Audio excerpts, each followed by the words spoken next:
Yo creo que Confróntese es como una iniciativa que se hizo en Saga pensando más o menos en esta necesidad de hablar de distintos autores sin necesidad de introducir mesas temáticas, porque pues es muy común que se hable de temas y organizamos el primer mes, perdón, el primer semestre, y este primer semestre es básicamente autores canónicos de la filosofía. Seguramente Confróntese en un futuro se renovará y vendrá en otro formato, y ahorita está con nosotros Claudia Gómez, que en esta ocasión va a hablar sobre Heidegger. Quiero agradecerle de parte de todo el comité editorial de nuevo pues a Claudia por aceptar, y me gustaría como preguntarle antes de iniciar la sesión a Claudia, ¿por qué le interesó Heidegger? ¿Por qué me interesó Heidegger? Uh-huh. O sea, porque sí, porque Heidegger es un autor que uno puede decir como en medidas muy grandes que es un autor muy rico y muy complejo, y que su oscuridad como que permite como un ejercicio exegético bastante provechoso, diría. Pero ¿por qué estudiar a Heidegger ahora? ¿En qué sentido uno puede pensar en la actualidad de Heidegger? Yo creo que, digamos, esas son dos preguntas. ¿Por qué me interesó Heidegger? A veces leemos muchos autores y acaba siendo casi como conseguir novio o casarse. Hay algo que en lo que él dice que lo llama a uno y lo incita a preguntar y de ahí, digamos, lo lleva a uno a explorar muchísimo más. Pero además la pertinencia de Heidegger ahorita es grandísima. Heidegger es uno de los filósofos contemporáneos más importantes. Yo creo que Wittgenstein y Heidegger básicamente dividieron o cambiaron la filosofía, toda la filosofía francesa contemporánea, la filosofía, incluso la teoría crítica actual, está fundamentada mucho en Heidegger. Ahorita se está trabajando mucho los análisis que Heidegger hizo sobre el tiempo, el acontecimiento. Entonces es un autor una riqueza increíble para trabajar, que permite trabajar ontología, política, estética, todo lo que uno quiera, a partir básicamente de un mismo problema. Es un autor muy difícil, yo creo que es uno de los autores más complicados que hay, y yo creo que en parte también esa complejidad que tiene al escribir tiene una ventaja, y es que da para una serie de interpretaciones y para abrir, digamos, la imaginación del lector, y que el lector intente como descubrir por sí mismo qué es lo que se está diciendo. Ahora, el semestre pasado nosotros hicimos un programa en Saga en Contexto, el programa radial de Saga, y básicamente era sobre la relación entre Heidegger y el nacionalsocialismo. Yo creo que en las conversaciones un poco más amenas de filosofía, donde se hace como chismografía de los filósofos, hay muchas personas que tienen como cierta precaución en acercarse a la filosofía de Heidegger por esta relación con el Partido Nacional Socialista. Eh, y en la conversación del programa de radio, bueno, se llegó a problematizar un poco qué tan permeada podría estar la filosofía de Heidegger con relación al nacionalsocialismo. Ahorita que Claudia nos comentaba un poco que las interpretaciones de Heidegger son riquísimas, cómo uno puede manejar este tema del nacionalsocialismo. Es que es muy curioso porque, por ejemplo, pues pienso en profesores del departamento que hablan de esa relación, y en esa relación, por ejemplo, Gama dice, no, esto no, acá él se aleja del nacionalsocialismo en textos como de la esencia de la verdad, pero hay autores que sostienen lo contrario, hay comentaristas que sostienen lo contrario, y es muy curioso tener por un lado como estas discusiones y luego ver que hay discusiones de Heidegger y el ecologismo, Heidegger y el cuerpo, Heidegger y el feminismo, cómo mediar esta tensión y cómo acercarse a un autor. Yo creo que pues puede ser una pregunta en general, cómo leer la vida del filósofo en consonancia con su filosofía. Yo creo que esa es una de las preguntas más difíciles y más pertinentes que se le deberían hacer a un filósofo, honestamente. Como hermeneuta puedo decir, digamos, que es inevitable que los prejuicios intervengan en la lectura de un autor. Saber que Heidegger es un nazi implica, o que era un nazi implica que la persona está prevenida de algún modo a la hora de leerlo, y sin embargo, cuando se lee de manera atenta, uno se da cuenta que es difícil ver los rastros o ver hasta dónde está permeada la filosofía heideggeriana del nazismo. Es muy evidente en los cuadernos negros, y sin embargo en los cuadernos negros hay reflexiones personales de él, sobre, por ejemplo, la lengua alemana, la superioridad de la lengua alemana, pero a la hora de la verdad uno, digamos, analiza y eso no está tan claro en los textos. Por ejemplo, la diferencia entre existencia inauténtica y existencia auténtica en Ser y Tiempo, para algunos era como que la existencia auténtica representaba el ideal nazi, de llegar a una sociedad perfecta, con X características, y en Ser y Tiempo eso no está puesto así. En Ser y Tiempo la existencia auténtica en realidad es una modalidad de la existencia y es algo por lo que la existencia pasa. Nadie puede vivir auténticamente cada segundo de su vida, cada instante de su vida, es imposible. Hay una cosa muy particular, y es que, insisto, es algo, una pregunta muy interesante para un filósofo, y es una que se debería hacer todo filósofo, y es hasta qué punto la lectura que yo estoy haciendo o estoy dejando iniciar mi lectura por X cosa. Si yo busco rastros del nazismo en Heidegger, seguramente lo voy a encontrar. Si yo estoy abierta a lo que el texto me dice, muy seguramente mi lectura va a ser muy distinta. Y si yo soy una defensora acérrima de Heidegger, no voy a permitir que nadie por nada del mundo diga que hay un nazismo. Sí, puede haber reflexiones, yo creo que sí puede haber reflexiones, pero yo creo que la cosa no es tan clara como decir en este párrafo a un Heidegger nazi. Incluso hay muchas interpretaciones que se han criticado por eso, personas que manipulan los textos, quitan comas, ponen puntos donde no es, para decir que ahí estaba hablando sobre el discurso de X o de Y, y que ahí está el nazismo clarísimo, y no es así. Entonces creo que es una cosa de cómo aborda uno el problema, cómo aborda la lectura, y yo creo que es un autor que es necesario leer ahorita.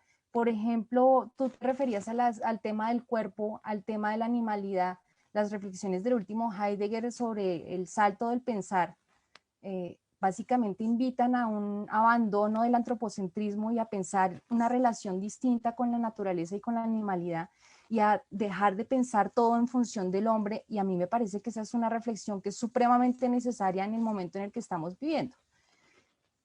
Yo creería que esas reflexiones precisamente Heidegger son las que pueden permitir replantear como, y repensar como un poco la relación con la animalidad, o por lo menos mirar si Heidegger da pistas para dónde se puede hacer ese replanteamiento. Y yo creo que pasa lo mismo con otros autores, por ejemplo con Hegel.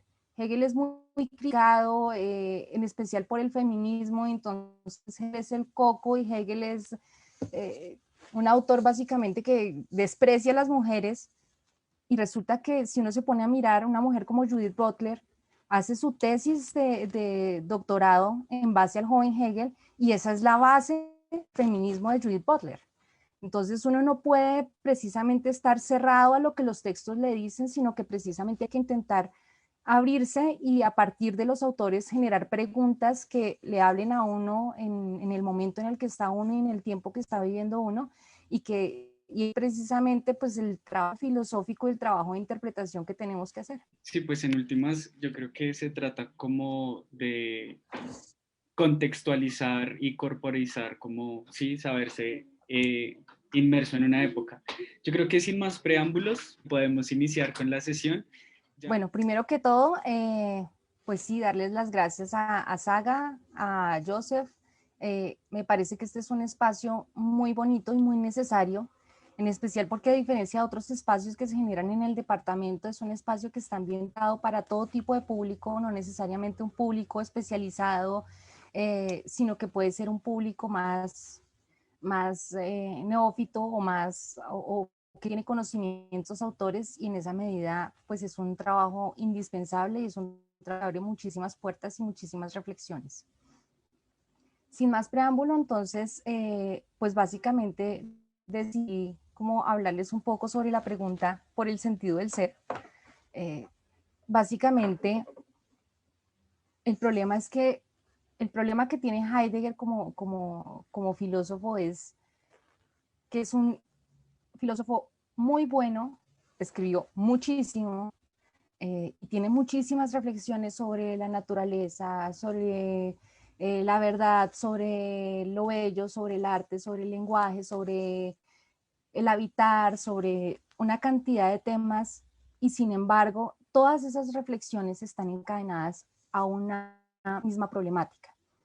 Entonces, en vez de, el problema es que si uno intenta, digamos, hablar sobre la animalidad o la técnica, necesariamente tiene que referirse a ese problema, y eso genera que entonces cualquier presentación que uno intente hacer sobre Heidegger y sobre esos problemas en Heidegger acaba siendo una presentación que ya es especializada y que ya básicamente presupone que la persona que está escuchando tiene conocimiento previo de Heidegger, y me parece pues que en este texto no cabe. Heidegger dijo que cada pensador piensa un pensamiento único, y a mi modo de ver, Heidegger es supremamente fiel a lo que piensa y a lo que dice, y él se ocupó de un único pensamiento. Ya sea que se mire el Heidegger de Ser y Tiempo hasta los últimos textos, el problema continúa siendo el mismo.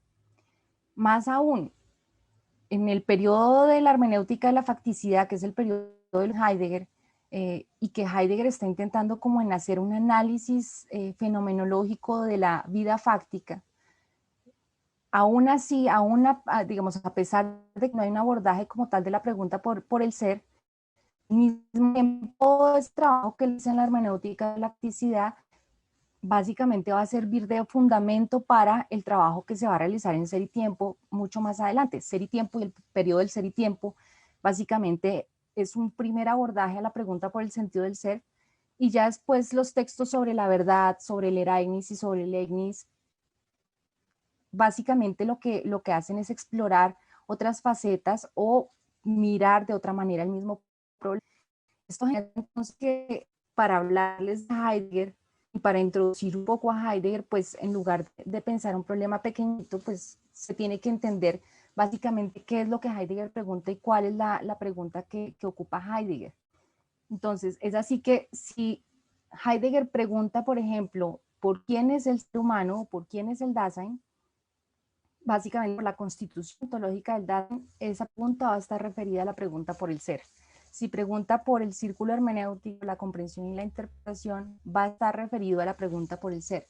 Si él pregunta por la ciencia, por la verdad, por la técnica moderna, por el lenguaje, por el arte, todos estos problemas están siempre en relación con el replanteamiento de la pregunta por el sentido del ser. Aquí hay que aclarar que, si bien es cierto, todos los textos y todas las reflexiones heideggerianas están en función de un mismo problema, Heidegger no fue exactamente un pensador que fue sistemático, no es como en Kant, en donde básicamente la crítica, la razón pura, la crítica, la razón práctica, la estética, todo está referido a un sujeto, y entonces genera una ética, una política, una teoría del conocimiento, todo en función del sujeto. Por su lado, en el caso, digamos, de Hegel, por ejemplo, la fenomenología del espíritu, la filosofía del derecho, la filosofía de la naturaleza, todos esos conceptos están, o todas esos tipos de filosofía, o esas ramas de la filosofía están pensadas a partir del espíritu. En Heidegger no pasa eso. Lo que ocurriría más bien en Heidegger es que todas esas reflexiones, por variadas que sean, proceden del mismo problema, y no al contrario. No es que él esté intentando, a partir de el replanteamiento de la pregunta por el ser, armar una ética, una estética, una política, sino que él está pensando solamente el problema, y en esa medida la mirada que tiene, por ejemplo, sobre la verdad, sobre la técnica de la ciencia, es una mirada que está en función, es una mirada de algún modo ontológica, en tanto sea el ser, digamos, en tanto pregunta por el ser. No es un sistema exactamente, y eso genera también muchas dificultades, porque entonces se busca una ética, se busca dónde está la teoría del conocimiento, y en realidad no está ahí. Digamos, está en un sentido y no está. Usted puede hacer reflexiones sobre cómo se da el conocimiento, digamos, en Heidegger, y al mismo tiempo la comprensión y la interpretación, más bien, y al mismo tiempo es una teoría exactamente epistemológica, no una epistemología en un sentido fuerte. Ahora bien, para hablar de la pregunta del replanteamiento, de la pregunta por el ser, básicamente hay una necesidad de pensar qué es una pregunta y qué es lo que implica una pregunta. Una pregunta no es solamente el formular una sentencia en una estructura interrogativa, sino que cuando preguntamos hay una implicación de nosotros mismos en la pregunta. Estamos poniendo de por medio los intereses, la época, la cultura, todo eso está dentro de la pregunta. Si yo le preguntara a Joseph hoy, ¿quién cree que va a ganar las elecciones en Estados Unidos? Evidentemente hay un interés como colombiana de cómo puede afectar Donald Trump o John Biden, básicamente la política. Y ahí ya, digamos, abre una dimensión distinta.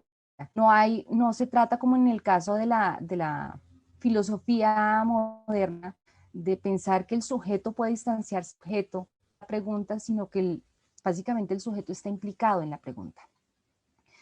El segundo elemento, además, cuando yo pregunto, ya tengo una comprensión del objeto por el que pregunto. Entonces, si yo estoy preguntando por las elecciones en Estados Unidos, tengo que saber qué es Estados Unidos, qué es un país, qué son elecciones, qué es una democracia, quién es Donald Trump, quién es John Biden, y digamos, hay todo un aparataje, una comprensión que se tiene ya del objeto. Entonces, no hay un sujeto que se distancia de sí mismo del objeto en la pregunta, sino que básicamente la comprensión y la implicación de sí en la pregunta abren un camino a la pregunta misma. Ellos determinan para dónde la pregunta va a estar guiada. Esta reflexión sobre la pregunta es muy importante en Heidegger porque básicamente él habla del replanteamiento de la pregunta por el sentido del ser. Eso no significa que en la última página de Ser y Tiempo, o que él pensara que en la última parte de Ser y Tiempo iba a coger y iba a escribir una pregunta. Lo que a él le interesa es básicamente analizar los elementos que están contenidos en una pregunta o en la pregunta por el ser. De ahí que toda la estructura, digamos, de Ser y Tiempo está en función de la misma pregunta, que toda la filosofía de él está en función de esa misma pregunta. Ya, digamos, veremos cómo. A lo anterior se añade que el preguntar filosófico genuino para Heidegger es un preguntar en el que el hombre está preguntando por sí mismo. Si yo pregunto por qué es el tiempo, básicamente estoy preguntando por la relación que yo sostengo con el tiempo, por qué y, digamos, cómo me afecta el tiempo. Si yo pregunto por la belleza es porque al hombre le incumbe la belleza, porque si pregunto por la verdad es exactamente igual, porque al hombre le incumbe la verdad, cuál es la relación entre el hombre y la verdad. Y básicamente para Heidegger todas las preguntas fundamentales de la metafísica son preguntas, o de la filosofía, son preguntas en las que el hombre mismo, digamos que en que el hombre se pregunta por sí mismo, en las que el sujeto y el objeto de la pregunta es él mismo. Entonces preguntar por el ser, en el caso de Heidegger, es una pregunta que tiene que hablar del ser, y al erigir esta pregunta o al examinar los elementos que están contenidos en esta pregunta, necesariamente se tiene que hablar del hombre y necesariamente se tiene que hablar cómo el hombre está concernido por esa pregunta y cómo el hombre le concierne el ser. Ahora bien, exactamente qué es ser y qué es lo que lleva a Heidegger a una necesidad de replantear la pregunta y a examinar los elementos que están contenidos en la pregunta. Porque esa necesidad de replantear la pregunta digamos, tiene dos aspectos. El primero, el mismo Heidegger lo acepta en una carta que le escribe al padre Richardson, es que él lee el texto de Brentano, un texto de Brentano en el que Brentano revisa la expresión aristotélica de el ser se dice de muchas maneras. Y entonces eso lleva a Heidegger a analizar, digamos, más claramente a Aristóteles y a Brentano, y él encuentra que el ser es el más general y vacío de todos los conceptos, que el ser es indefinible en tanto que es algo que escapa a la representación, y sin embargo él no es un ente o lo que se dice de un ente, y es el más comprensible de todos los conceptos y lo utiliza es un término medio, y sin embargo nos es invisible. ¿Qué quiere decir esto? Si yo digo, la casa es verde, yo sé lo que significa casa, yo sé lo que es verde, de algún modo intuyo que decir que es verde estoy dándole una o y sin embargo el es como tal no lo puedo definir. Entonces todos lo usamos, es el término medio en cualquier silogismo y sin embargo es una palabra que no tiene representación y que básicamente no puede confundirse con un ente. El en ese caso no es un ente, sino que es una palabra que nos refiere al sentido de la. Entonces decir la democracia es un mal régimen, en el caso de Aristóteles, pues una aberración de régimen. Si yo digo eso, estoy intentando caracterizar el sentido que se le da a la democracia desde Aristóteles. Entonces, ahí lo que Heidegger descubre es que básicamente el ser, o cuando yo hablo del ser de algo, estoy refiriéndome al sentido de algo. Si yo hablo de la democracia, entonces yo puedo hablar de el ser de la democracia responde a un gobierno del pueblo en el que hay una votación, en el que, en fin. Si yo hablo de el de la casa, tengo que caracterizar qué es una casa, cómo es, que tiene ventanas, que las personas habitan allí, que por lo general tiene baños, cocina, etc. El segundo, digamos, que lleva a la necesidad de replantear entonces es que de ese examen básicamente de lo que dice Aristóteles, y el ser se dice de muchas maneras, lleva a Heidegger a examinar cómo la metafísica, cómo el pensamiento metafísico pensó al ser. Y entonces ahí se da cuenta Heidegger que cuando formulan la pregunta ser, en cuanto a ser, en el caso de Aristóteles, están preguntando básicamente qué es el, y qué es el ser implica, tiene una implicación gigantesca dentro de en la manera que se ha pensado. Entonces, cuando yo digo que es una casa, yo estoy caracterizando la casa, pero además yo le estoy atribuyendo una existencia a un ente que se llama casa. Cuando yo pregunto qué es el ser, de algún modo estoy identificando al ser y estoy buscando un ente que básicamente me sirva de condición de posibilidad de los otros entes. Entonces, en cada filosofía, hasta la filosofía moderna, el ser fue pensado como idea, como sustancia, como Dios, como sujeto, a eso se le añade la mónada, el espíritu, la voluntad de poder. Básicamente, lo que Heidegger encuentra es, aquí lo que hay es maneras de identificar aquello que da el sentido a las cosas, o más bien, que funge de condición de posibilidad de las cosas y por lo cual le atribuimos que él es responsable de lo ente. Entonces, si yo digo, por ejemplo, que Dios es el ser, eso implica que hay algo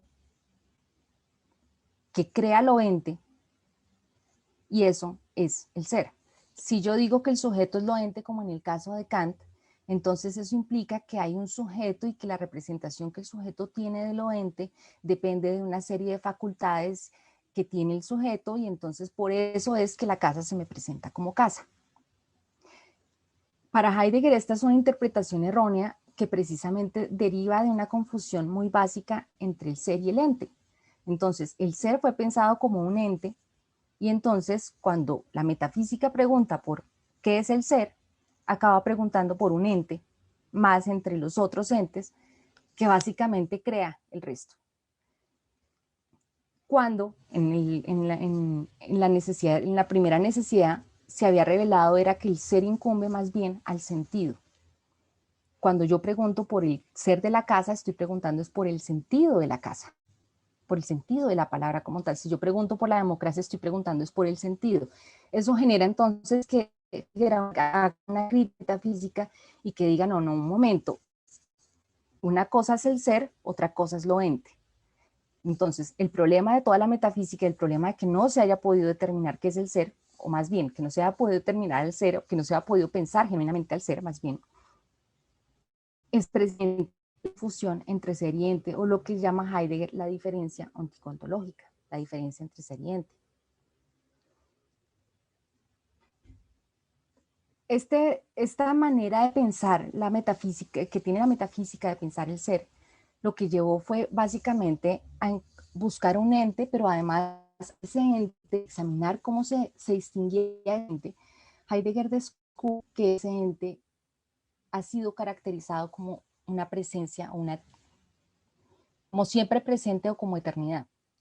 Entonces, por ejemplo, en el caso de Platón, la idea es eterna; en el caso de la sustancia es eterna y atemporal; en el caso de Dios, Dios es eterno y atemporal. De ahí que cuando ya se examina de manera más puntilluda el problema, Heidegger se acaba dando cuenta de que todas las maneras en las que se ha dado el ser ha sido a partir de una adaptación del ser como presencia. Es decir, se lo ha pensado a partir de una modalidad específica del tiempo.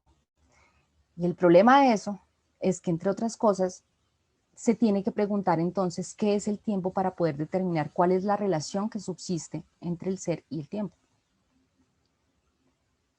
Esto lleva entonces a que Heidegger examine además la relación, cómo ha pensado más bien la metafísica al tiempo, y encuentra, entre otras cosas, que la metafísica pregunta ¿qué es el tiempo? Insisto, cuando se pregunta por qué es algo, se está básicamente atribuyendo existencia o se está identificando eso. Entonces, pensaba Heidegger, pues si yo pregunto qué es el tiempo, significa que estoy pensando que hay un ente que se llama tiempo. Y eso, evidentemente, no hay un ente que se llame tiempo, no hay un Dios al tipo de que básicamente es responsable del paso de los segundos, y eso implica entonces que tengo que reformular la pregunta por el tiempo. La tradición metafísica, entre otras cosas, habrá pensado el tiempo de manera general de 4 formas. Primero, como derivado de la eternidad, es decir, ya desde Platón se considera que el tiempo, el demiurgo crea, cuando hace la creación, dota a su creación de tiempo, la creación perfecta, y él es el perfecto. Entonces, básicamente el tiempo tiene que ser una derivación de la eternidad o de la temporalidad del demiurgo. En el segundo caso, se piensa más que el tiempo no es movimiento, pero está vinculado al movimiento. Entonces dice Platón, para que pudieran contar, primero crea los astros para que se pudiera contar, cuando se le dota a la creación de tiempo, perdón, se crean los astros para que el hombre pueda contar el movimiento. Y eso lleva a una tercera caracterización, que es el tiempo como número del movimiento. Aristóteles retoma todas esas nociones de Platón. Si bien Aristóteles no especifica que el tiempo es derivado de la eternidad, en De Anima hay reflexiones, y cuando hay un análisis sobre el motor inmóvil hay reflexiones, o por lo menos comentaristas, que dicen que Aristóteles también está pensando en el tiempo como derivado de la eternidad. Pero en específico, Aristóteles introduce una noción distinta, y es que el tiempo es una sucesión de horas. No solamente el tiempo es derivado de la eternidad, está en relación con el movimiento y es el número del movimiento, sino que además yo puedo contar ese número, es gracias al alma, y entonces hay una sucesión. Yo digo ahora, y cuando el alma dice ahora, está haciendo una diferenciación con lo que ocurre antes y con lo que ocurre después. Y dentro de esa sucesión, básicamente el trabajo del alma es contar. Esto lleva a pensar entonces que además el tiempo es ideal, porque sin alma o sin alguien que cuente, pues no hay tiempo. Toda, digamos, la filosofía subsecuente, dígase Kant, dígase San Agustín, dígase Santo Tomás, básicamente están retomando las nociones antiguas de tiempo y están diciendo que o bien el tiempo es ideal, o el tiempo es real, o el tiempo es una estructura ideal y sin embargo nos habla de la realidad de las cosas y del movimiento de las cosas, pero siempre pensando básicamente en que el tiempo funciona casi como una línea recta en la que el hombre va caminando y su existencia va pasando. Y por eso, de algún modo, hay una identificación del tiempo. Nada más la representación como tal del tiempo como una linealidad implica ya una identificación del tiempo y una representación del tiempo y una definición del tiempo en la que se dice que el tiempo es y que el tiempo existe. Y existe implica darle casi que la misma categoría de un ente. Dentro de todo ese análisis, digamos, que realiza Heidegger, cuando se dice qué es el ser y qué es el tiempo, entonces Heidegger se acaba dando cuenta que el ser, al ser se lo determina en virtud del tiempo, porque es siempre presente, pero además el tiempo está distinguido en función del ser por tiempo es. Entonces, toda esa reflexión lleva a pensar a Heidegger, no, lo que hay acá es una unión básicamente entre ser y tiempo. Y para poder pensar genuinamente la pregunta por el ser, necesariamente tengo que mirar cómo están indisociablemente ligados ser y tiempo.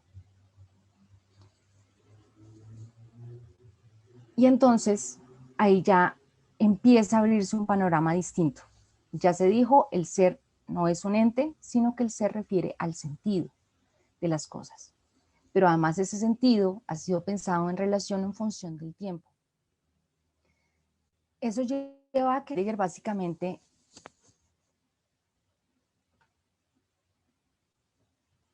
modifique la manera en la que se ha tratado, digamos, de preguntar por ser y tiempo y plantee que entre ellos hay copertenencia. Ser y tiempo se copertenecen. Ser es impensable sin el tiempo y el tiempo es impensable sin el ser. Ahora, ¿qué es lo que en realidad incumbe la pregunta o qué es lo que en realidad desarrolla la pregunta o qué es lo que Heidegger quiere desarrollar específicamente? Como dije, todo está en función de la pregunta y lo que intenta él es examinar los elementos de la pregunta para poder mirar cuál es el problema en realidad que hay ahí. Y entonces dirá Heidegger en Ser y Tiempo, aquello de que se pregunta en la pregunta que se trata de desarrollar es el ser, aquello que determina los entes en cuanto entes, aquello sobre lo cual los entes, como quiera que se los dilucide, son en cada caso ya comprendidos.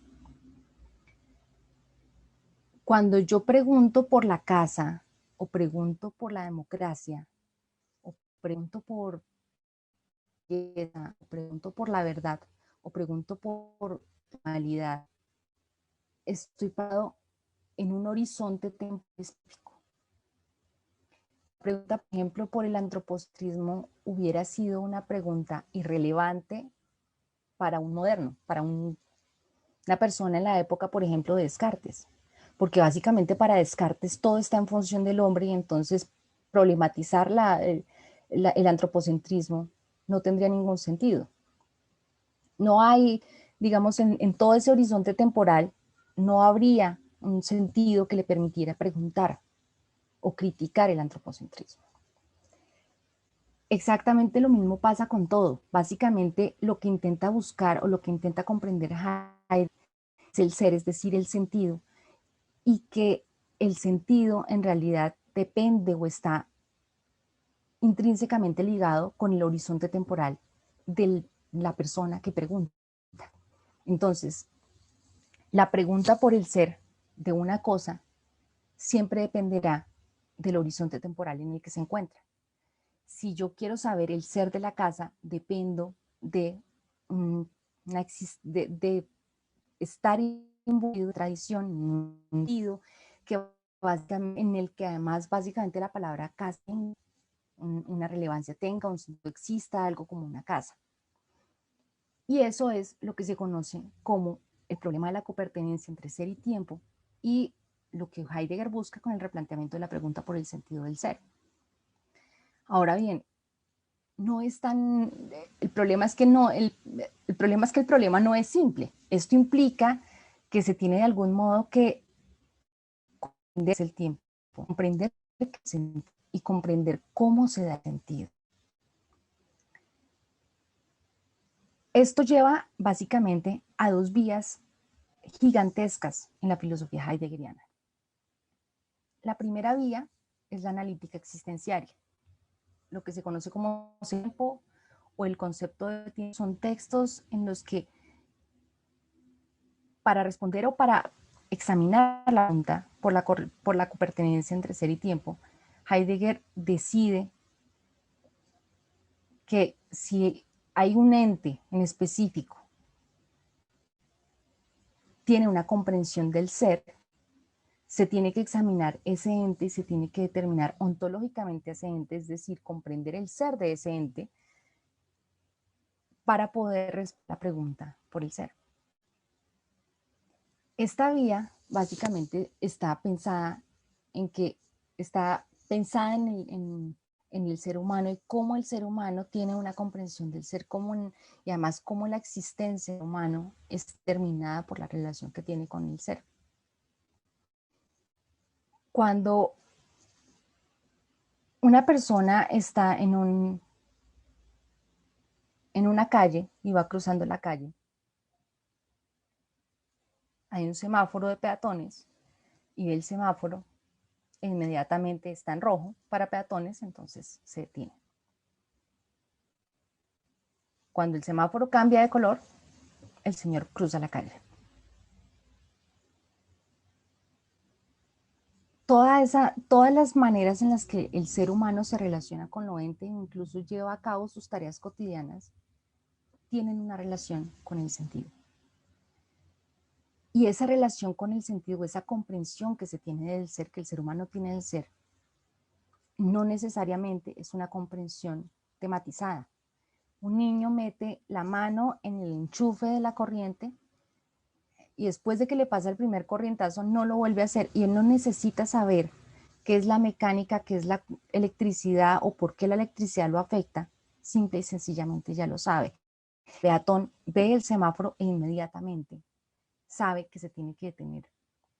No es una comprensión tematizada exactamente y sin embargo es una comprensión, el acceso al ser o el hecho de que el hombre o el ser humano tenga una comprensión del ser implica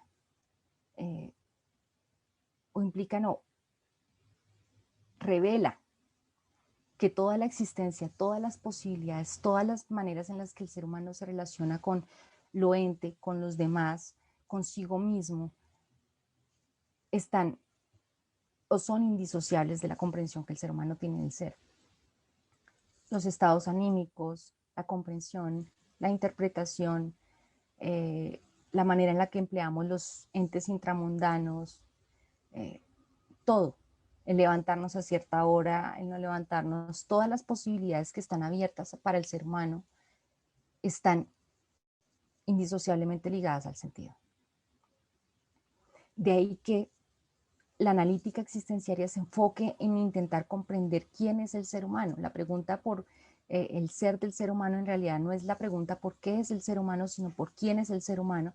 Y quién es el ser humano es quien comprende, quien interpreta, quién tiene estados anímicos, quién tiene temples de ánimo, quién...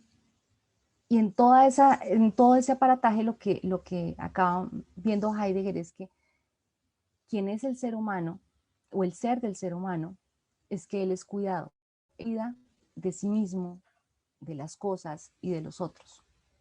Y todas esas maneras en las que el ser humano se desenvuelve en el mundo, básicamente son formas o modos del cuidado. Y entonces, ¿dónde quedó el tiempo? Esos modos del cuidado, de algún modo, son tiempo. El contenido del ser humano, del ser del ser humano, es la temporalidad.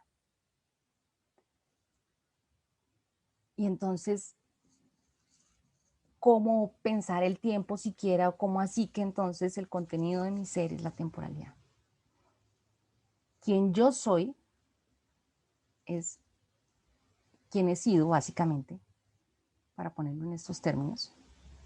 Es mi pasado, es todas las cosas que he hecho, todas las cosas que he comprendido, todas las posibilidades en las que me he encaminado. Y además mi futuro. Todas las cosas que hago hoy pensando precisamente en mañana, en pasado mañana, en las maneras en las que me proyecto en una cantidad de posibilidades. Eso es quien yo soy. Y eso es lo que determina básicamente la manera en la que cuido de mí misma, de los otros y de los entes intramundanos. Entonces, básicamente, en la analítica existenciaria lo que se revela es que el contenido del ser humano, del ser humano, es tiempo, o es la temporalidad de la existencia. El plan original de Heidegger era que en esa vía, o de esa vía más bien, resultara una ontología fundamental, es decir, una explicación de cómo es posible una comprensión del ser. Si bien es cierto, de algún modo en Ser y Tiempo hay una explicación de que el ser humano está en el sentido y en esa medida tiene una comprensión del ser, no explica cómo es posible esa comprensión del ser, por un lado. Y por el otro, el hecho de que Heidegger se hubiera enfocado en el ser humano y explicando o revelando cuál es el ser del ser humano, y explicando todas las formas en las que él cuida y que comprende, tiene en Estados Unidos todas las modalidades de la existencia básicamente, acaba generando una serie de críticas en las que parecía que se le estaba atribuyendo a Heidegger lo mismo que le estaba criticando. Entonces, si Heidegger le critica a Kant o a Descartes, que básicamente puso al sujeto como el dador de ser, el dador del sentido, el hecho de enfocarse en el ser y el hecho de intentar descubrir a partir de la constitución ontológica del ser humano al ser, parecía que entonces el ser humano era el fundamento o el creador del sentido. Ese problema, esa interpretación centralizada en el hombre, llegó a leyes como la de Sartre, ustedes pueden mirar miles de ejemplos en los que básicamente se dice que lo que hay en Heidegger es primero un idealismo temporal, es decir, el tiempo es una estructura mental del ser humano, entonces básicamente no habría diferencia entre la versión aristotélica o la versión agustiniana de tiempo y la de heideggeriana, porque ambas, en los tres casos básicamente el tiempo es algo que inhiere al ser humano, no es algo que existe, pero además básicamente como el ser humano es aquel que tiene una comprensión del ser, pareciera que él fuera el que creara el sentido. Heidegger no se leyó a sí mismo así. Hay partes donde pareciera que sí, en otras como que se echa para atrás y dice no. Hay ambigüedad, digamos, por parte de Heidegger, porque de algún modo él mismo sabe que hay rastros de todo el pensamiento metafísico dentro de la analítica existenciaria, dentro de todo el trabajo que hace en Ser y Tiempo.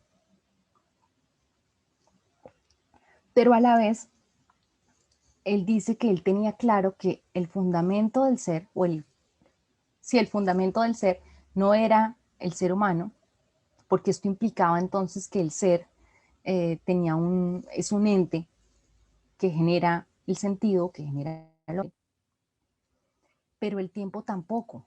El tiempo, él mismo dice como que no, el tiempo no puede ser una estructura mental. Y eso es lo que lleva a una segunda vía que se denomina la Kere, o el giro del pensamiento heideggeriano.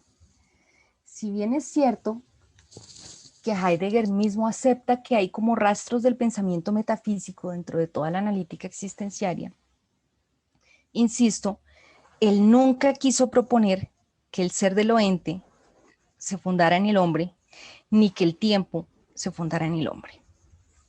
Y entonces, para explicar cómo ser y tiempo no encuentran su fundamento en el hombre o no se originan en el hombre, básicamente Heidegger le da una vuelta al asunto y en la que dirá sea ser, sea tiempo. ¿Qué significa que sea ser y sea tiempo? Todo el trabajo, básicamente, desde los textos del periodo de la verdad del ser, es decir, más o menos desde de la esencia del fundamento en adelante. Estamos hablando más o menos de los años 20 y pico, 29, más adelante. Son textos en los que se está intentando mostrar que el ser humano no es el fundamento del ser, sino que el ser y el tiempo se dan, es decir, acontecen, es decir, no hay algo detrás de la generación de sentido, sino que el sentido se da en sí mismo, se da él por sí mismo. Para ponerlo en otros términos, piensen en cualquier hecho histórico, no sé, la generación de la máquina de vapor.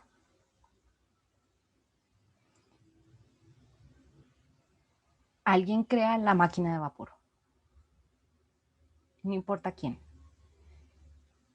Esa cosa que es la máquina de vapor que sale al sentido, modifica todas las posibilidades básicamente de una época. Implicó el viaje en barco, implicó el tren, implicó, y ustedes pueden seguir mirando.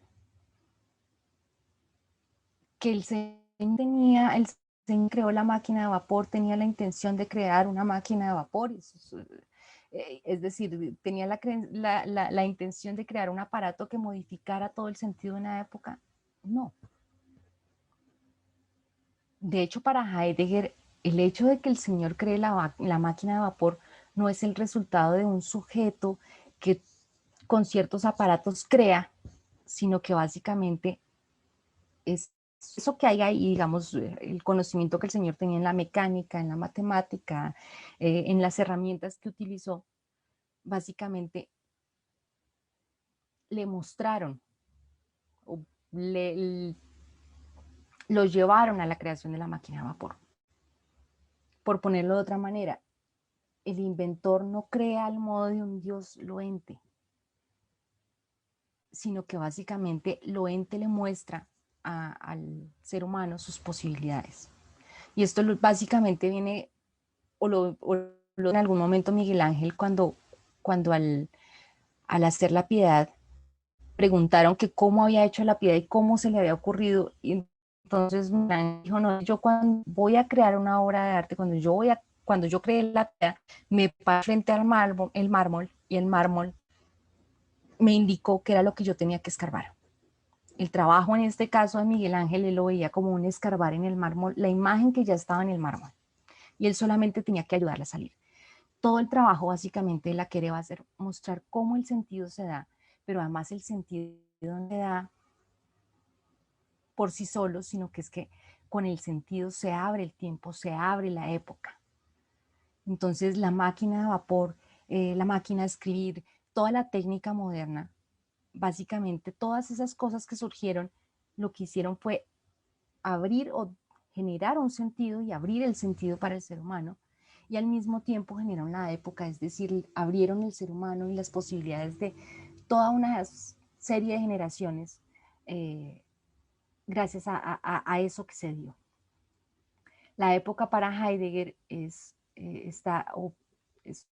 una palabra que viene de epogé, es decir, de un dejar en suspenso en el caso de la fenomenología, y es que cuando una posibilidad se abre para el ser humano, también se cierran otras, y esos son los cambios epocales.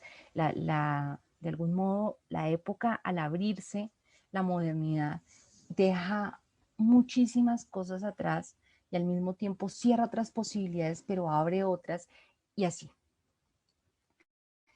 El ser básicamente se da y el tiempo se da. Y son las dos vías de Heidegger.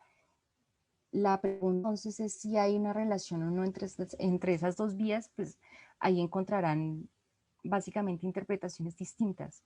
Para algunos, la primera parte de Heidegger es puramente metafísica y la segunda es totalmente incomprensible.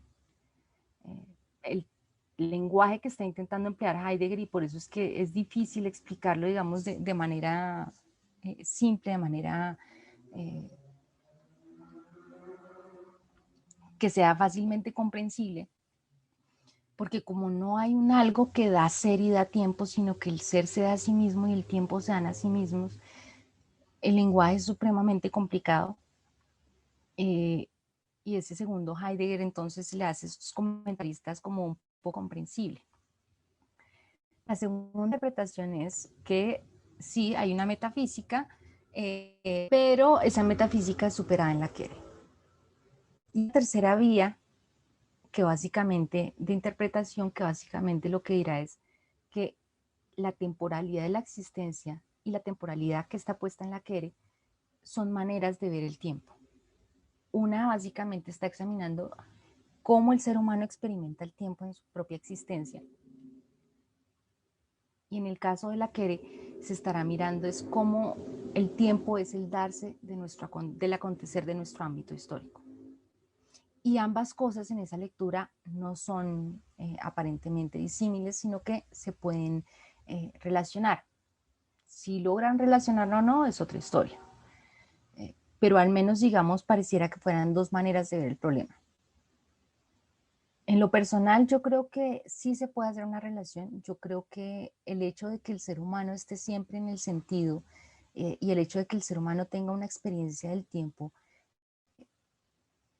no va en contravía con el hecho de que el tiempo se dé a sí mismo y de que se abra el acontecer de nuestro ámbito histórico y de que ese acontecer básicamente es el sentido en el que estamos imbuidos.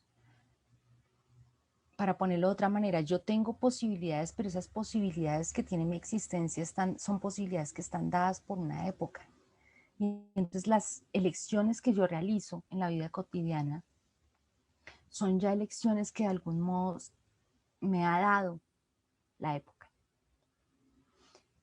Y el hecho de elegir, el hecho de detenerse en el semáforo, es simple y sencillamente una posibilidad más que abrió el Sedacer y Seda Tiempo o el Erasmus. Pues eso es lo que se conoce mucho después como el acontecimiento apropiador. Y entonces, ¿cuál es el lugar ahí del ser humano en el caso del acontecimiento apropiador?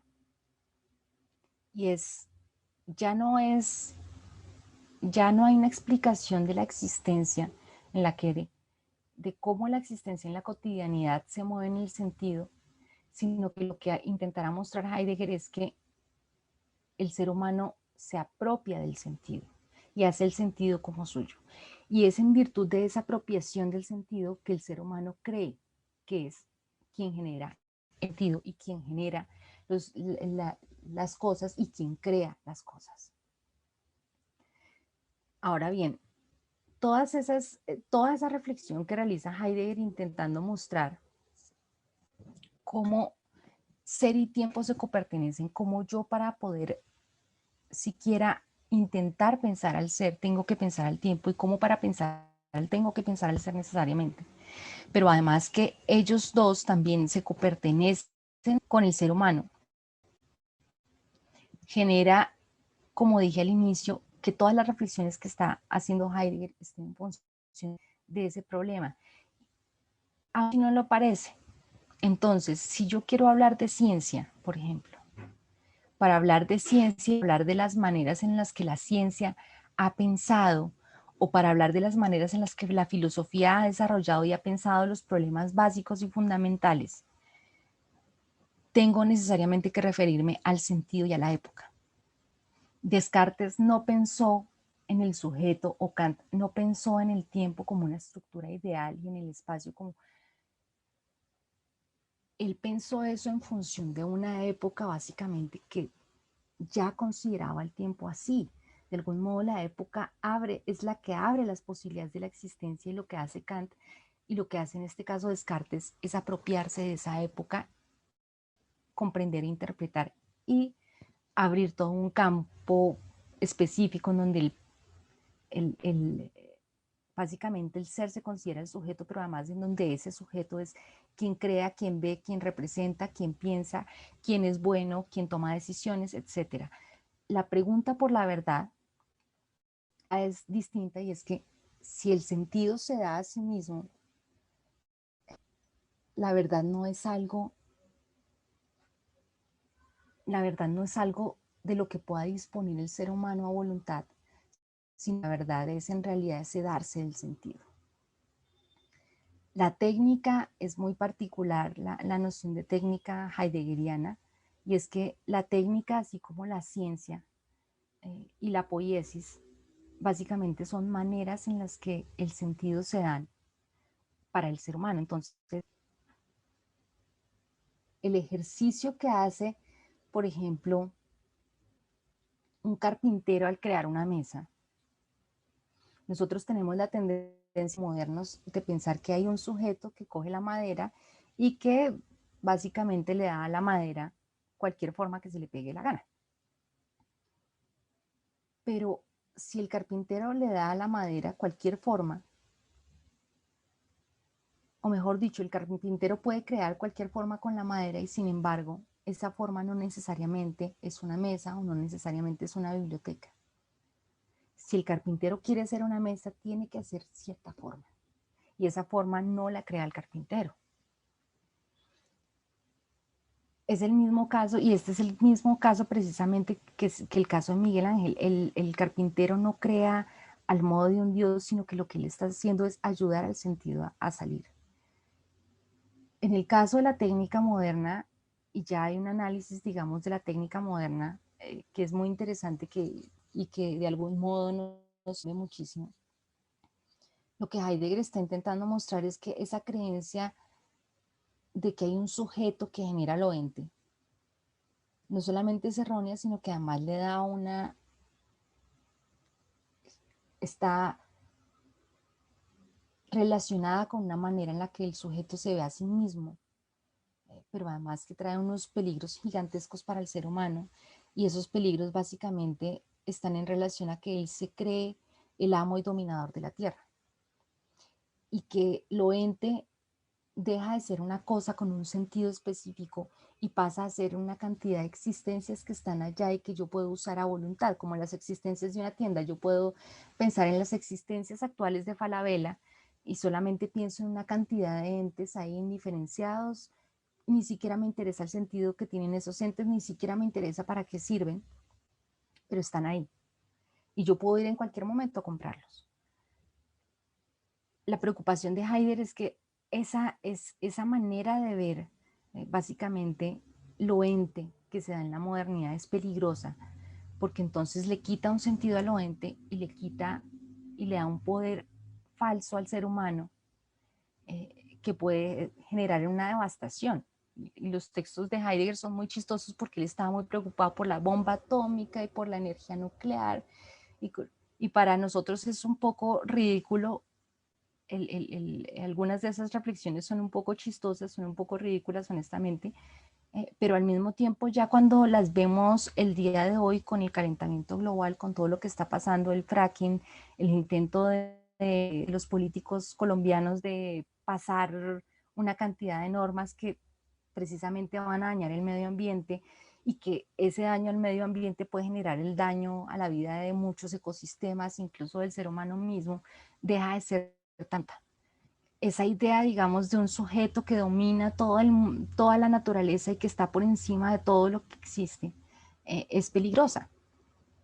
Las preguntas sobre el lenguaje y el arte, pues al igual que la epistema, igual que la técnica, es un modo que las cosas se dan, de que el ser se da, de que el sentido sale o de que el sentido acontece, y el lenguaje básicamente es el hogar del ser, es el hogar donde está el sentido, el lugar donde está el sentido. Y el lugar del ser humano básicamente es el ser como el lugar del acontecimiento, el lugar en donde se da la apropiación, en donde podemos genuinamente apropiarnos del sentido y de esa donación de ser y tiempo. Esas son las dos vías de Heidegger, esa es la pregunta por el sentido del ser.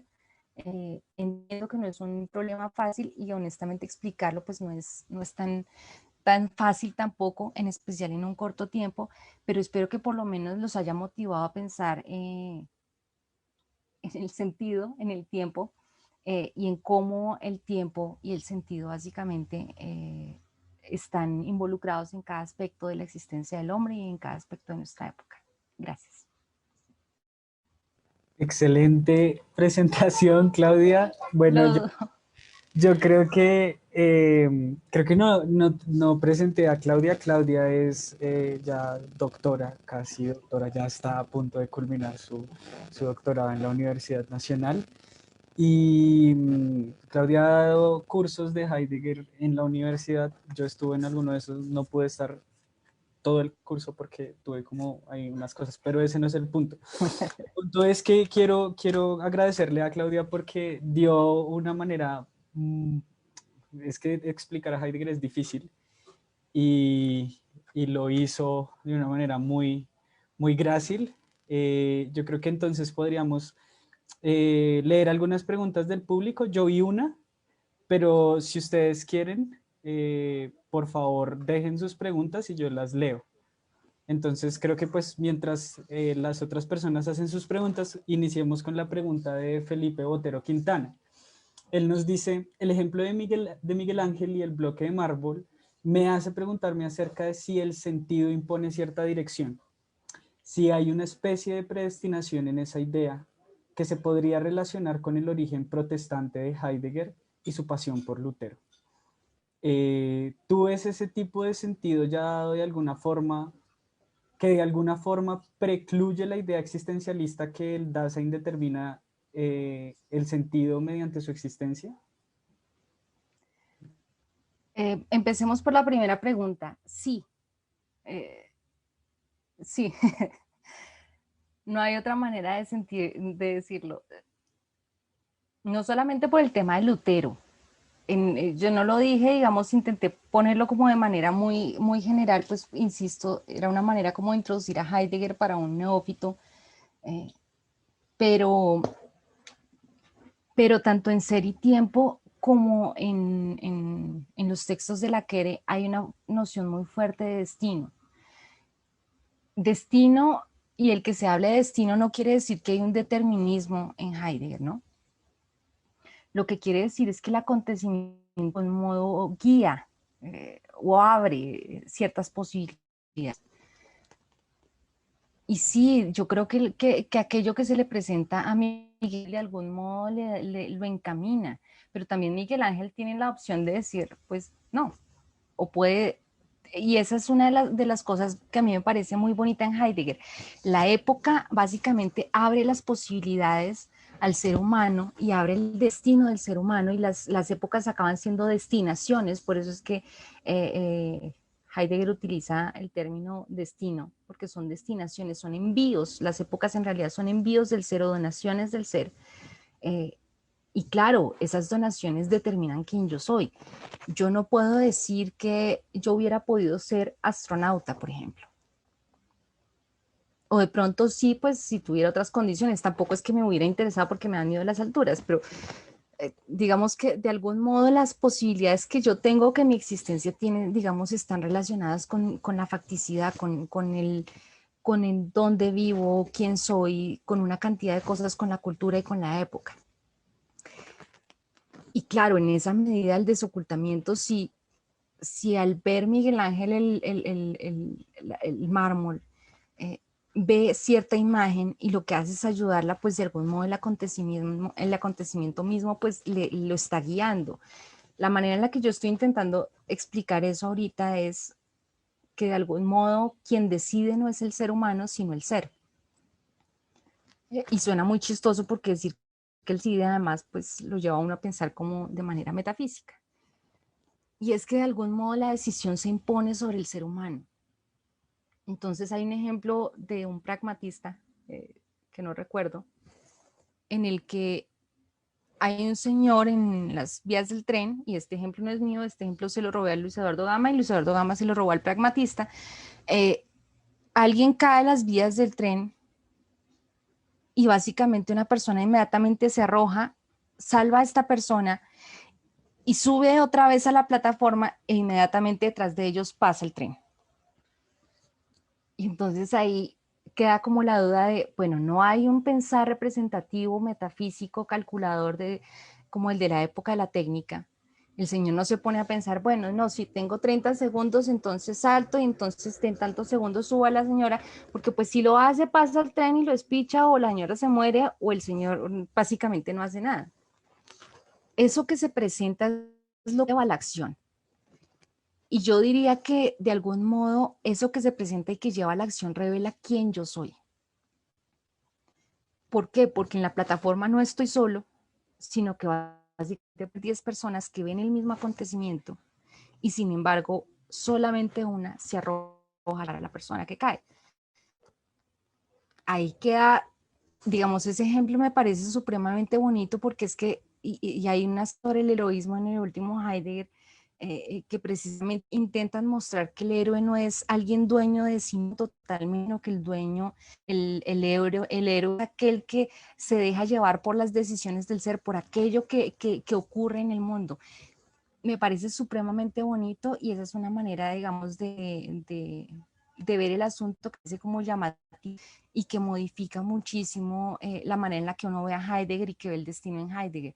Sí, si bien es cierto, el acontecimiento es el que da una guía, una línea por donde agarrar, de todas maneras, el acontecimiento lo único que hace es revelar básicamente quién yo soy, o esa es la manera en la que ahorita estoy leyendo esos textos que están en el Salto y que son supremamente áridos.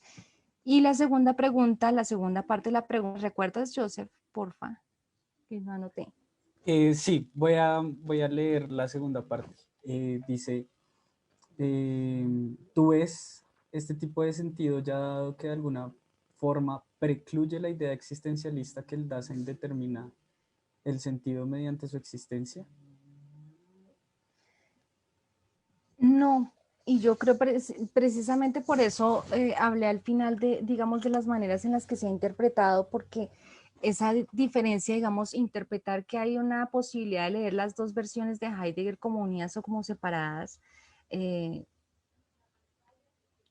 digamos que permite hacer todo ese tipo de preguntas. Y entonces, en el caso del señor del tren, ¿por qué él se arroja y por qué los otros no? Y esa pregunta me ha tenido como semanas y precisamente eso es lo que estoy intentando redactar ahorita.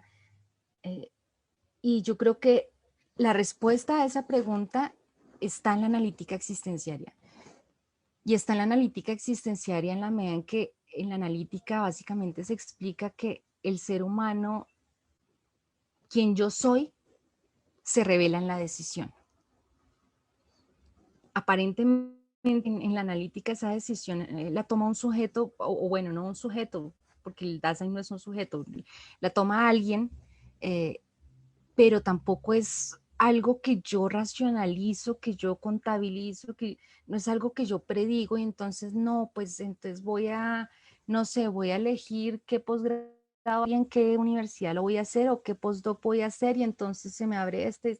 No, en este caso la decisión siempre es algo que me dice quién yo soy y yo creo que eso es lo que permite precisamente unir el segundo Heidegger con el último Heidegger, con el primer Heidegger, y es que de algún modo esa decisión que se me impone a mí, o eso la decisión me arrastra a mí, y por qué no arrastra a los demás es precisamente porque está revelando quién yo soy, y de algún modo en ella también está puesta pues las posibilidades que ha cursado, las cosas que he hecho, una cantidad de cosas.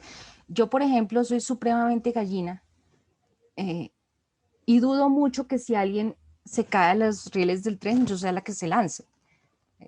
Empezando además porque pues yo soy chiquita, entonces pues me caigo y después ¿quién me sube? Digamos, ahí hay algo, digamos, de gracioso cuando uno se empieza a pensar en qué haría uno, y es que no todos somos héroes, básicamente, o no todos haríamos el mismo acto que este señor, y al mismo tiempo lo hace pensar qué es lo que hace que él lo haga, y lo que hace que él lo haga es precisamente su propia existencia, las posibilidades que ha cursado, cómo ve él a lo otro, cómo se comprende a sí mismo y a lo otro, y que en la decisión precisamente se revela quién yo soy. Pero pues esa es como la manera en la que yo estoy intentando ver ese asunto. No es un asunto, no es una pregunta, digamos, fácil, además porque el último Heidegger como que no habla mucho de la decisión, de la resolución, y pues lo único que dice es como el ser decide, y pues que le digan a uno que el ser decide, pues es como, no dice mayor cosa, y toca entonces entrar como a hacer todos estos enlaces que le permitan a uno como darle inteligibilidad, porque el ser decide, claro, si uno lo piensa en términos de aquello que acontece es lo que arrastra la decisión, pues evidentemente cambia todo, y no necesariamente es un destino, no hay un determinismo ahí, sino simple y sencillamente una revelación de lo que yo soy o de quién yo soy como existencia. Muy bien, Claudia. Voy a leer dos preguntas más. Creo que yo voy a hacer una, entonces primero voy a leer la de los participantes. Claro, si nos da el tiempo. Hago mi pregunta. Entonces dice Sebastián Rodríguez, dice, ¿tenemos de algún modo una determinación epocal? Creo que usted está hablando de eso ahorita. Él dice, ¿tenemos de algún modo una determinación epocal a propósito de lo que hablaste de Descartes? Ah, bueno, también con lo de Descartes está la pregunta. Claro, lo que yo puedo pensar está determinado por la época. Piensen en el procurador Ordóñez. Para un hombre de la época de Ordóñez era imposible pensar, por ejemplo, en darle derechos a las comunidades LGBT. Y para el procurador Ordóñez era imposible pensar en el aborto. Una persona criada en una tradición supremamente católica, supremamente anacrónica, supremamente fascista, si se quiere decir, para él es imposible. Lo que él puede pensar está dado por una época, pues ya el señor tiene sus añitos y Colombia era muy conservador en esa época, pero además por básicamente, digamos, no quiero decir el contexto, pero básicamente donde él está ubicado. Lo que Descartes podía pensar, o mejor dicho, Descartes podía pensar en el sujeto básicamente porque estaba en una época que le permitía pensar el sujeto. Si Descartes hubiera vivido en otra época, pues hubiera pensado diferente. Si Ordóñez tuviera una lobotomía, podría pensar diferente. La época básicamente es un destino, sí, pero yo insisto, no hay un determinismo. De algún modo, el destino casi que acaba siendo como una guía para mí, no, lo voy a poner como en estos términos. Si el destino es el que abre las posibilidades a partir de las cuales puedo pensar algo, pero al mismo tiempo eso no significa que mi existencia está totalmente determinada por eso. Si fuese así, pues sería como pues, terrible. Es decir, una persona que está determinada por unas condiciones específicas, pues no podría salir de ellas, como una vida feudal o algo así. Los hijos de, o en el esclavismo, los hijos del esclavo seguirán siendo esclavos y tal, hasta que llegue uno que por fin los libere. No hay un tipo de cosas así, sino que más bien la época, yo pensaría que la época es más bien aquello que abre las posibilidades a la existencia, y sí, evidentemente a partir de la cual yo puedo pensar, pero no necesariamente me está atando a un destino irremediable y como ya escrito o prescrito por la época. Muy bien, bueno, ahora vamos a leer la pregunta de Sergio Mora, que dice, profe, me gustaría algún comentario sobre las consideraciones de Heidegger a propósito de la ciencia moderna y sobre qué significa pensar. Creo que se está refiriendo al texto. Sí. Una palabrita sobre eso. Toda la preocupación, digamos, del último Heidegger cuando empieza a hablar de la ciencia y de la técnica moderna, lo voy a poner de otra manera. Cuando el pensamiento heideggeriano da el giro, Heidegger está intentando pensar entonces cómo acontece el sentido. Y lo que Heidegger descubre es que ese acontecer de sentido básicamente acaba abriendo la época, y al abrir la época se generan una suerte como de principios o de sentidos que dominan la existencia. Entonces, básicamente uno podría escribir la época de la técnica, la época en la que domina la técnica moderna.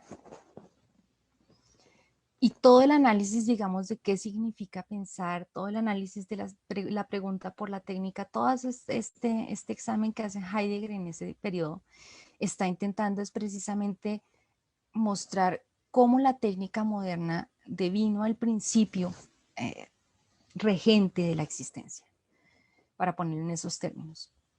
Entonces, aún la ciencia, y ahí hay una cosa muy curiosa, es que para Heidegger la ciencia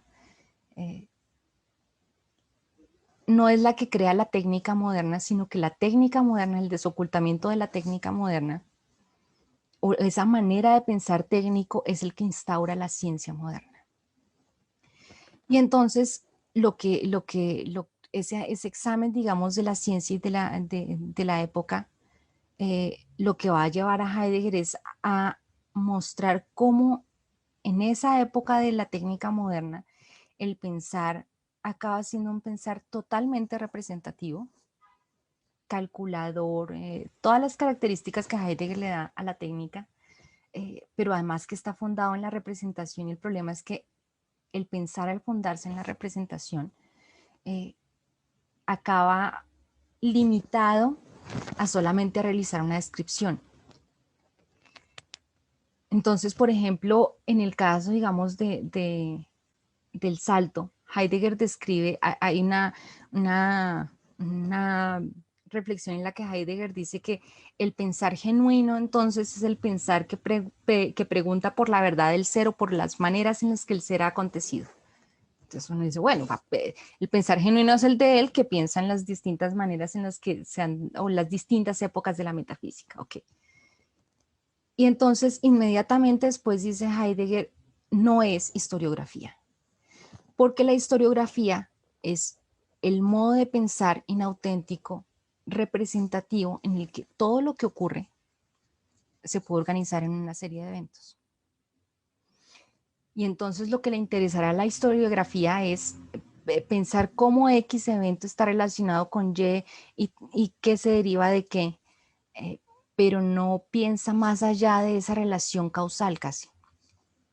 En cambio, el pensar genuino, lo que va a estar pendiente es precisamente de algo que subyace a eso, y es el sentido que prima en una época, cómo se da ese sentido y cómo ese sentido básicamente que permea cada aspecto de la existencia. Entonces, en el caso, digamos, de la modernidad, pues entonces la técnica moderna crea la ciencia moderna, pero no solamente crea la ciencia moderna, sino que nos hace ver a lo ente como existencias, nos hace relacionarnos con el otro de una manera particular. El ser humano tiene el peligro de convertirse como en una herramienta más de la técnica moderna. Ahora bien, en el caso de qué significa pensar, pues Heidegger está haciendo una crítica, la primera parte, hasta donde recuerdo, es toda una crítica a la metafísica precisamente, y a cómo la metafísica no ha pensado genuinamente, y a cómo ese pensar representativo ancló, digamos, el pensar durante muchos siglos solamente a un pensar metafísico en donde era necesario representar al ser, y ese ser evidentemente al representarlo implicaba que era un ente. Pero la otra parte de qué significa pensar, que es muy bonita, es el tema de la nada. Y diría yo, pero ese tema pues implicaría como un espacio mucho más grande. Y yo creo que es la parte como más bonita, de las partes más bonitas de qué significa pensar. Perdón, sí, de qué significa pensar y de qué es metafísica en ambos textos.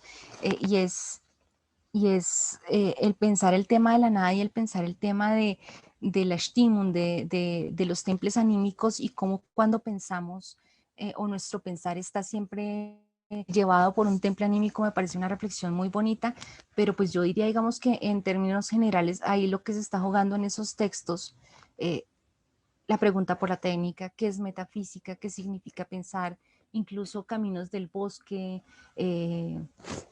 a ver qué otro tengo por acá.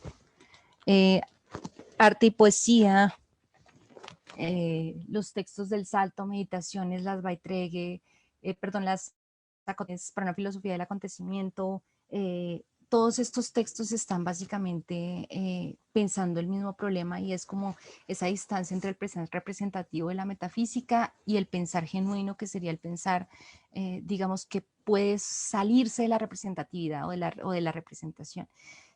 Y ahí entra una cosa, y era lo que yo les decía la dificultad que tiene leer a Heidegger y en especial el último Heidegger, y es que en tanto el pensar debe salirse de la representación, eso implica que el lenguaje debe modificarse o debe pensarse en de otras maneras, y eso es lo que hace a Heidegger tan difícil de leer.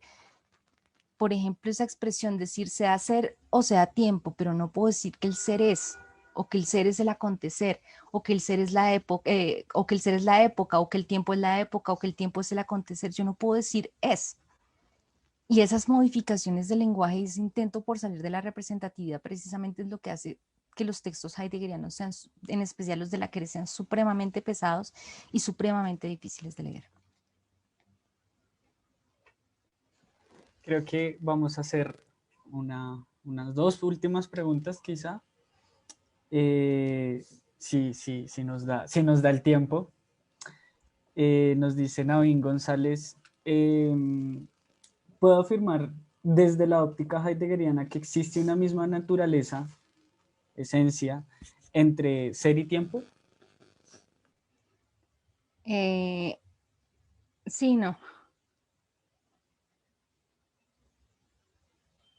No hay una naturaleza.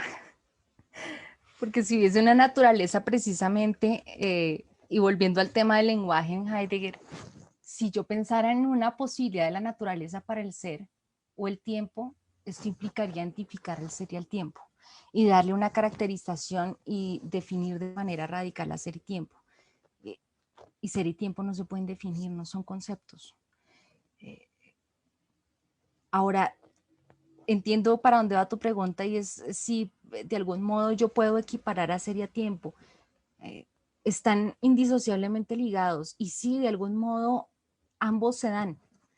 Aquello que comparten ser y tiempo es que ambos se dan, que acontecen y que además acontecen juntos. Son indisociables y acontecen juntos. Creo que el problema más bien ahí estaría como en el lenguaje de tu pregunta, pero pues evidentemente es un problema, digamos, con Heidegger. Tanto que Heidegger en algún punto lo pone como el acontecer de ser y tiempo, a eso se le denomina el Ereignis o el acontecimiento apropiador. Y en algún punto Heidegger dice, el acontecimiento apropiador es el fondo sin fondo, el abismo. Cuando dice esas cosas, pues, digamos, está intentando salir de la representatividad, un fondo que no tiene fondo. O sea, un fondo, el acontecimiento es el fondo a partir de lo cual nosotros vemos lo ente y sin embargo es aquello que no tiene fondo. Pues digamos, eso escapa a la representación y ahí como que queda uno pues un poco loco.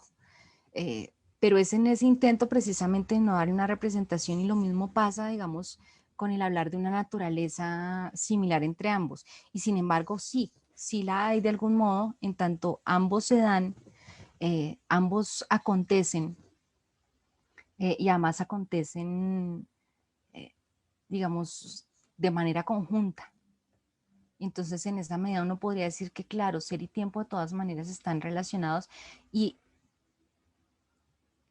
la única cosa que yo diría, digamos, para como mejorar tu comentario es, bueno, por un lado el tema de la naturaleza, pero por el otro, eh, de todas maneras, aún en el último Heidegger, el ser determina el tiempo determina el ser.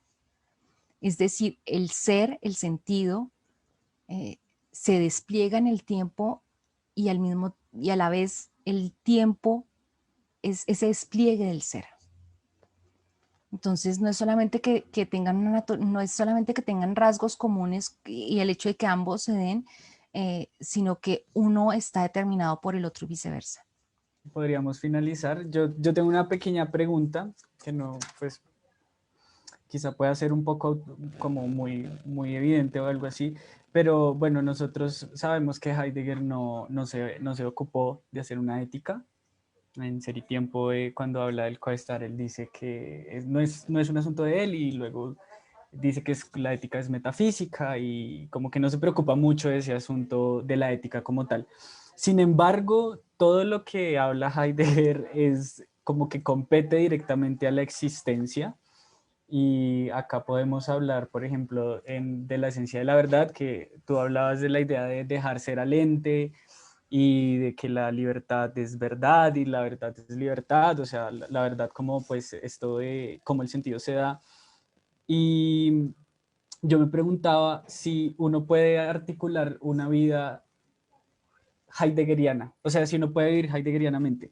Es muy común que en los autores antiguos uno diga, yo puedo vivir una vida estoica o aristotélica o incluso platónica, porque ellos sí se encargaron de una dimensión ética que pues pese a que Heidegger no anuncia como directamente, es decir, él no tiene un tratado de ética ni mucho menos, pero yo sí siento que como que interviene directamente con la vida, en especial y no solo con planteamientos éticos, sino también con planteamientos políticos. Por ejemplo, la pregunta por la técnica tiene que ver mucho con el ecologismo y el animalismo Sí. y seguramente está también relacionada con el feminismo. Y también cuando dabas el ejemplo de Ordóñez, donde decías que era un ser como situado en un contexto, él también creo que en Ser y Tiempo dice como, bueno, pues nosotros tenemos unas posibilidades dadas por nuestro tiempo histórico, pero también es el modo propio de vivirlo es insertándole un sentido. Y luego hablabas también de la decisión y que la decisión a veces es la que lo guía a uno, no viceversa. ¿Cómo podríamos como aunar todos estos hilos y poder decir, se puede vivir una vida heideggeriana? ¿Se puede llevar como un proyecto de vida heideggeriano o un proyecto político? Bueno, un proyecto político es más fácil de pensar y es que está pensado. Es decir, no se vayan, yo sé que Heidegger era un nazi, entonces no piensen en el nazismo, sino está pensado básicamente por un Levinas, por un Rancière, por un Derrida, toda esa idea, digamos, de la política como acontecimiento, incluso en Hannah Arendt. En Hannah Arendt, además, eso es claro, toda la idea de agencia en Arendt y de política en Arendt tiene una raíz muy fuerte en Heidegger. Y es, en el caso, por ejemplo, de la política y en el caso de Derrida, eh, por ejemplo, y se me ocurre ahorita, hay como 4 o 5 acontecimientos genuinamente políticos. Y lo que Derrida ve como acontecimiento político básicamente son acontecimientos en los que se ha generado, básicamente se ha modificado la comprensión de lo político, la comprensión de la vida en común. Y hay algo parecido en Rancière, incluso en Badiou, diría yo. Eh, y es esa idea, digamos, de que la política no es, no es necesariamente, digamos, no es policía, no es la organización de un Estado, etc., sino que más bien la política es un momento en el que algo ocurre y surge todo un cambio de sentido. Yo me acuerdo que Bernardo Correa tiene un ejemplo muy bonito de eso, y es en un texto que tiene Etienne Tassan, hay un hecho por ahí en Estados Unidos, que está una señora afroamericana con afán, y entonces pues decide subirse a un bus de blancos. Eh, y pues se sube al bus y se arma, porque pues los blancos la querían bajar, y cuando la querían bajar, entre otras cosas, el bus estaba pasando por un barrio de afroamericanos y esto genera una total revolución. Básicamente hay cosas que ocurren y que pueden modificar el sentido de lo político. En el caso, digamos, de Derrida lo pone como los derechos cuando empiezan, digamos, el rompimiento con la esclavitud, los derechos de los afros, los derechos de las mujeres, la Revolución Francesa, son cosas que acaban ocurriendo, pero además modificaron todo el sentido de lo político. Eso sería como para responder ese pedazo de la pregunta. Y yo creo que hay una visión en ellos, en esos autores ética. Y eso es puramente heideggeriano. De algún modo, de todas maneras, el ser humano está respondiendo al acontecimiento ahí. Eh, el responder, por ejemplo, yo pensaba, lo que está ocurriendo ahorita en Colombia es inaudito. Eh, hace unos años hubiera sido impensable, eh, digamos, toda una respuesta a lo que está ocurriendo en política, y ahorita uno ve personas vencidísimas digamos, del status quo, o que estaban convencidísimas y que han cambiado y que han empezado a ver como que el mundo de otra manera, no sé si gracias a la pandemia, gracias a todas las decisiones que ha tomado Iván Duque o lo que sea, pero empiezan como a modificar la manera en la que ven el mundo y la manera en la que no, es que es necesario hacer estos cambios y entonces es necesario que dejen de matar a líderes políticos. Toda esa modificación a mí me parece que está dada por el acontecimiento, por algo que ocurre y que básicamente va cambiando como la manera en la que nos comportamos y como la manera en la que nos comprendemos. Evidentemente en esto también uno podría añadir las huelgas, el paro del año pasado, todo eso como que de algún modo preparó el asunto para que ahorita haya como una cantidad de movimientos, de protestas generalizadas para cambiar, digamos, la manera en la que se distribuye, la distribución, digamos, de la riqueza y la manera en la que se ven los derechos dados y todo eso en Colombia. Y yo creo que hay algo de político, yo creo que hay algo de político en términos de ético también, en términos de la decisión que yo tomo al respecto frente a si acepto o de algún modo si hago parte de esa modificación y de ese cambio. Ahora bien, en Heidegger no hay como tal una ética y es difícil pensarla.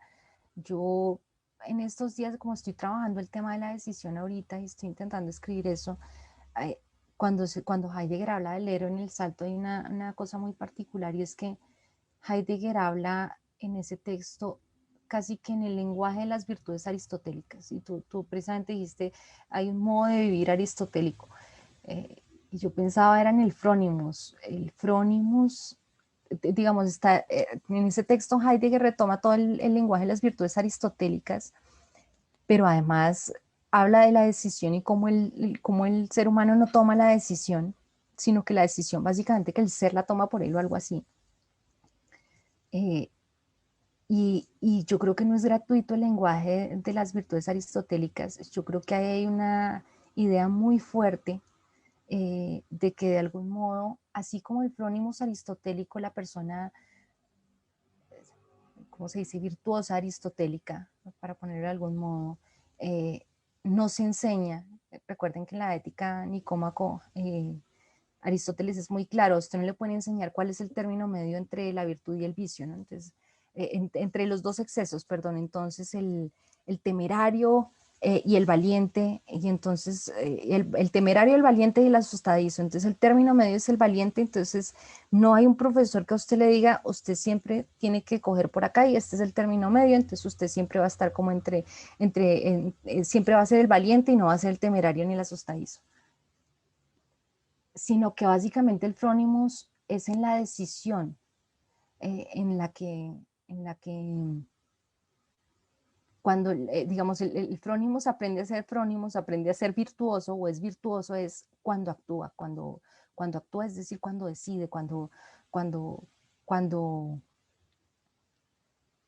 sí, cuando existe, básicamente en el lenguaje heideggeriano.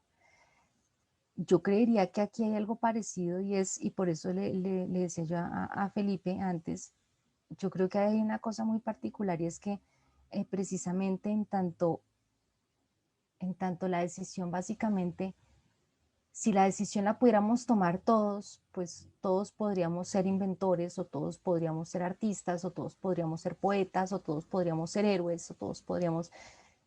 Y no es así. Y yo creo que ahí está el asunto, digamos, un poco del frónimos, de yo me reconozco es en lo que hago y en la decisión que, en la decisión en la que me encauso por no decir que tomo porque yo no la tomo. Yo no sé si eso sea ético y yo no creo que dé para un modo de vida en tanto, digamos, como en tanto un modo de vida virtuoso, ético. Eh, Sin embargo, también creo que de todas maneras tiene que haber entonces algo de, de todas maneras de habitualidad, pienso yo, de, de, es decir, si el frónimos es frónimos, pero en la acción misma, de todas maneras el frónimos de algún modo se va formando a sí mismo. Hay un tema ahí como de formación bien particular evidentemente no es el mismo aristotélico, no está pensado como en los términos de Aristóteles, no está pensado ni siquiera en los términos como modernos de la formación, eh, sino casi que como en los términos de con Heidegger, la caverna de Platón.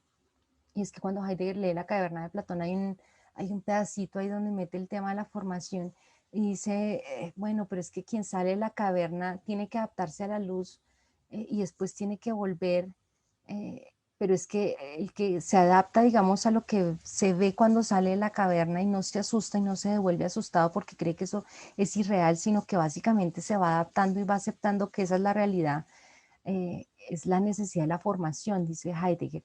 Yo creo que ahí hay algo parecido, yo creo que Heidegger de algún modo está intentando eh, como retomar desde la ontología la ética aristotélica, eh, pero pues no sé, no hay, aparte digamos de las referencias a todas las virtudes éticas aristotélicas y a esa idea de que el ser humano no elige, sino que se elige por él, y sin embargo, digamos, él actúa y se descubre a sí mismo en la decisión, no hay mayor cosa, digamos, que nos pudiera ayudar a, a pensar eso. Ahora, cómo vivir heideggerianamente sería muy pesado. Entre todo el intento de escapar del lenguaje de la representatividad de la técnica, del lenguaje de la metáfora sería complicadísimo. Nada más con eso, nada más con intentar superar ese lenguaje, me parece que es un ejercicio muy difícil y pues eso se ve en los poemas de Heidegger. Esos poemas de Heidegger son, eh, yo no sé quién los leerá, pero son muy complicados precisamente por eso. Está intentando como salir de un lenguaje que sea representativo, está intentando, además estar abierto al acontecimiento todo el tiempo tampoco es posible. Yo creo que yo insisto que el que se tira los rieles del tren tiene algo que no tiene el otro, de algún modo. Hay algo en su, en su existencia y yo por eso digo que ahí influye mucho el tiempo propio, la temporalidad auténtica. Hay algo en su existencia que es lo que le permite o lo que genera que él sea arrastrado por esa decisión y que los otros no. Entonces no sé hasta qué punto yo creería que uno puede habituarse o que puede formarse, para ponerlo en los términos del Heidegger que habla de la caverna de Platón, pero esa formación no es exactamente la formación, no es exactamente la formación, digamos, kantiana, no es un seguimiento de reglas, no es el seguimiento de la ley, sino que es el intentar adaptarse, digamos, a lo que acontece, pensaría yo. Es que es difícil. Yo lo pienso también porque hay muchas personas que, digamos, ahorita asumen el ecologismo, el feminismo de una manera ético-política, o sea, afecta directamente sus decisiones y su vida. Y a mí me parece que hay algo de Heidegger en eso, no tanto como en temas de la autenticidad o la inautenticidad, porque por ahí nos vamos a otra discusión y es que hay muchos filósofos o sea, que tratan temas de ética que les parece que ese tema de la autenticidad es muy peligroso Hmm. cuando no se mira a la luz de una vida guiada por la ética. Pues se sabe que Heidegger no tiene como una intención ética al tratar ese tema de la autenticidad en Ser y Tiempo, pero sí hay como unas discusiones ahí, unas críticas que se le hacen a Heidegger donde le dicen como, uy, cuidado porque qué significa ser auténtico, está mediado Sí, históricamente, usted perfectamente puede sentirse realizado teniendo un proyecto de vida como, no sé, un asesino y bajo el esquema heideggeriano, pues eso estaría aceptable. Claro, y hay respuestas a eso y le dicen como, bueno, no, pues tampoco hasta allá, pero sí, sí se sí, pero busca un acercamiento ético. no, pero yo creo que la clave, Joseph, y tú lo dijiste, y es en y el caso de Ordóñez es también el aprender a adecuarse a la época. Yo soy mujer y evidentemente pues soy feminista. Yo creo que una mujer que se diga a sí misma no feminista en esta época y que estudie nada más, pues digamos que sí, que decida estudiar una carrera, pues no es feminista. O que decida votar o que no aprecie su libertad, digamos. Eh, y hay distintas maneras de vivir el feminismo. Eh, y yo creo que hay una necesidad ahorita que se está imponiendo y es precisamente de aceptar el feminismo no solamente como un modo político, sino también como una manera de verse a sí mismo. Y yo creo que eso es un responder al acontecimiento. Pasa exactamente igual que con otras cosas que están ocurriendo ahorita. El tema de Black Lives Matter, el tema en estos días te pensé mucho por el tema de la Real Academia de la Lengua, que me pareció muy curioso, que no sé si lo leíste, que no sé cómo se dice él o cómo. Ella, se supone. Ella, se supone. Y precisamente había leído ese día un artículo que me llamó mucho la atención de una chica que le pedía a un tipo que no le dijeran, o de una chica, no, perdón, una persona le pedía a un señor que no le dijera a él o ella, sino que le dijera they en inglés, el artículo estaba en inglés. Y entonces ella explicaba cómo el hecho de decirle ella o cómo el hecho de decirle él acaba siendo una vulneración a su identidad y a su dignidad, ¿no? Y, digamos, eso implica una comprensión distinta del mundo y del otro. Y el adaptarse y empezar entonces a no decir él o ella, sino llamar a esta persona ella, pues claro, hay una modificación distinta y hay una manera en la que yo estoy adaptándome al acontecimiento, adaptándome a una comprensión en la que esta persona no se identifica ni con un género ni con el otro, sino con los dos. Y que hay personas que se puedan, digamos, hay una comprensión ya ahí distinta del otro y evidentemente eso es ética. Y yo insisto, y por eso, y es que se me pasó decirlo, y es que por eso es que me parece clave el tema tanto del prónimos como de la formación.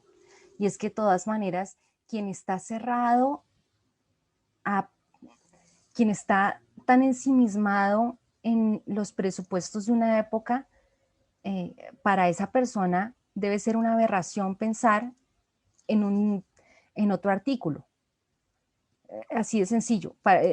Debe ser tenaz pensar eso, tenaz intentar comprender por qué esta persona no se identifica con uno ni con el otro, sino con los dos al mismo tiempo.